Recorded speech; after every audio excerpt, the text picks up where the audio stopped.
ये कलयुग की घटना अभी हाल ही की। एक कथाकार था, सुंदरकांड का पाठ करता था। तो वो क्या करता था, सुंदरकांड का पाठ करने से पहले एक आसन बिछाता था बाजू में, और आसन बिछा के उस आसन पे कोई बैठता नहीं था, आसन बिछाता था और सुंदरकांड का पाठ करता था। तो एक जगह कथा करने गया था, वहां उसने आसन बिछाया, सुंदरकांड का पाठ करना शुरू किया। तो अब कई लोग होते हैं ना जो संदेह भरी नजरों से देखते हैं, जो खामियां ही निकालना जानते हैं संतों के अंदर, कथावाचकों के अंदर। ऐसा ही एक आदमी बैठा था, उसने देखा यार ये जब भी आता है सुंदरकांड पढ़ने पहले तो ये पाखंड करता है, एक आसन बाजू में बिछाता है, खाली पड़ा रहता है और यहाँ बैठा रहता है, सुंदरकांड करता है। तो ये किस चीज का पाखंड करता है? तो उस आदमी से रहा नहीं गया, उसने कहा कि मान्यवर ये बताएं कि ये आसन किस लिए बिछाते हो, आप तो बैठते नहीं उस पे। तो अब कथावाचक ने कहा कि मैं नहीं बैठता, सुंदरकांड करते हैं तो हनुमान जी विराजमान होते हैं। बोले अच्छा, तो हनुमान जी बैठते हैं यहाँ?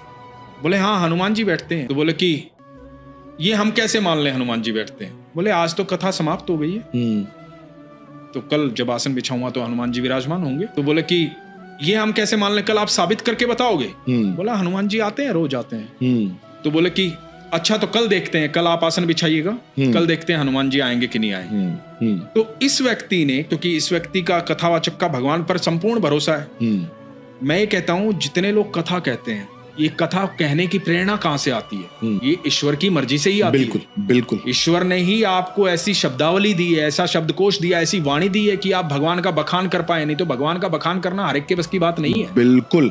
अब इन्होंने जाकर के भगवान से, हनुमान जी से प्रार्थना की, हनुमान जी इज्जत बेइज्जती की बात है, अब कल जब मैं आपको निमंत्रित करूं तो कल आपको आना पड़ेगा। मुझे पता है आप रोज आते हैं, लेकिन अब मैं कैसे उसको समझाऊं, मैं कैसे दिखाऊं कि आप आते हो? ये बात कह के वो अगले दिन सुंदरकांड का पाठ करने गया। वो आदमी आया था, इंतजार में था, उस आदमी के साथ साथ बाकी लोग भी इंतजार में थे। अब काफी लोगों को उसने कह दिया था कल हनुमान जी आएंगे और वो साबित करके बताएगा हनुमान जी आए हैं। तो और भी ज्यादा लोग आ गए थे कथा सुनने। तो अब सुंदरकांड का पाठ जब खत्म होने वाला था, तो उस आदमी ने पूछा कि भाई वो हनुमान जी बैठे हैं अभी? तो इसने बड़े विश्वास से कहा कि हाँ बैठे हैं। कैसे माने बैठे हैं? बोला यही बैठे हैं हनुमान जी। बोला लेकिन कैसे माने बैठे हैं? बोला आसन उठाओ आकर के देखो। अब इसने कह तो दिया, ये बात कहलवा रहे थे हनुमान जी, इसकी तो क्षमता नहीं थी इतनी। अब पारस भाई वो आदमी आया और उसने आसन को छेड़ा, आसन नहीं हिला। कई लोग इकट्ठा होकर के उस आसन को, हल्का सा कपड़ा बिछा हुआ था, उस आसन को कई लोगों ने उठा करके कोशिश की, वो आसन हिला नहीं, टस से मस नहीं हुआ। सब लोग वहां नतमस्तक हुए थे। तो ये बल है हमारे हनुमान जी का। एक बार राम जी का नाम लो, हनुमान जी वहां होते हैं। बिल्कुल।